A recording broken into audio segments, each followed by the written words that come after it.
ఇంతకు మొదలు యుద్ధం ఆపాలని ఇందిరాగాంధీకి రష్యా, ఇంగ్లాండ్ అండ్ అమెరికా లాంటి దేశాలు ప్రతిపాదన చేస్తే మీరు మధ్యవర్తిత్వం వస్తే ప్రపంచాన్ని అంటిపెడతా అని చెప్పి ఇందిరాగాంధీ వణికిచ్చింది. ట్రంప్ ను చూస్తే గజగజ వణికిపోతున్న మోడీ ఇలా దేశ ప్రజలు నరేంద్ర మోడీ కొడితే నరేంద్ర మోడీని ట్రంప్ కొట్టిండు. ఇలా వాళ్ళు టారిఫ్లు పెంచిన సప్పులు లేదు. అమెరికా యుద్ధ విమానాల్లో భారతీయులకు సంఖ్యలేసి తీసుకొస్తే కూడా ఒక్క మాట మాట్లాడలేక తోక ముడిచిన మోడీ. నరేంద్ర మోడీ క్రేజ్ పడిపోయింది, మొత్తమే ఆగం అయిపోయింది. చేసినటువంటి కథలన్నీ ట్రంప్ కు తెలిసిపోయినాయి.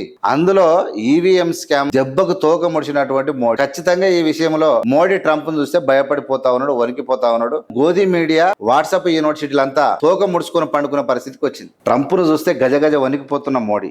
ఎందుకో తెలుసా? యుద్ధం కూడా ఆపేసిండు.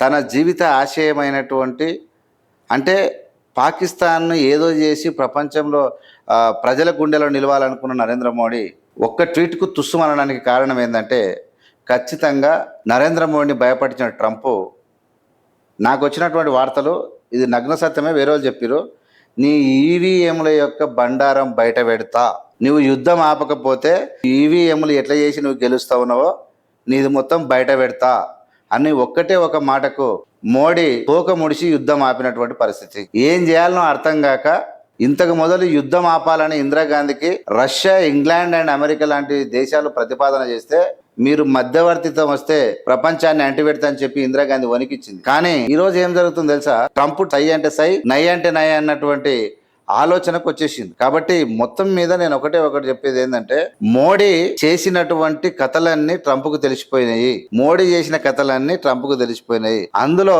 ఈవీఎం స్కామ్, మోడీ గెలుపు ఏదైతే ఉందో బయట పెడతా అని చెప్పాడు. దెబ్బకు తోక ముడిచినటువంటి మోడీ. ఇది ఉన్నటువంటి సమాచారం. పక్కా ఖచ్చితంగా ఈ విషయంలో మోడీ ట్రంప్ ను చూస్తే భయపడిపోతా ఉన్నాడు, వణికిపోతా ఉన్నాడు.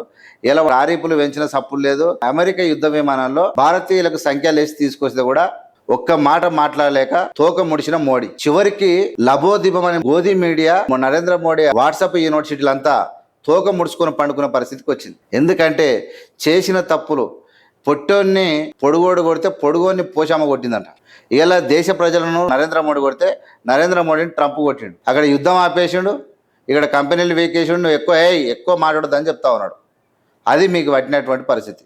ఈ విషయంలో ఖచ్చితంగా చాలా ఒక దేశ ప్రజలను ప్రేమించి విదేశాల మీద బిల్డప్ చేయాలి. మన ప్రజలను గట్టి చేసి అయిపోయేది కదా. మనకు ప్రాజెక్టులు కట్టి, మనకు యూనివర్సిటీలు కట్టి, మన ప్రజలకు మంచి అవకాశాలు కల్పించమంటే ప్రపంచ దేశాలు తిరిగి ఈ కథ చేసుకొచ్చిండు అయ్యగారు. ఇలా అమెరికా చెప్తే ఈయన పరిస్థితికి వచ్చింది. అన్ని రకాల ఇండియన్ దెబ్బతీస్తున్నాడు ఆ లుచ్చనా కొడుకు ట్రంప్. కాబట్టి నరేంద్ర మోడీ క్రేజ్ పడిపోయింది, మొత్తమే ఆగం అయిపోయింది. ఇక పరిస్థితి ఏంటంటే చేసిన తప్పుల పాపానికి ఏమో లెక్క పెట్టాల్సిన పరిస్థితికి వచ్చింది, అంతే తప్ప ఇంకోటి లేదు. Thank you very much. ఖచ్చితంగా వీడియోని షేర్ చేయండి.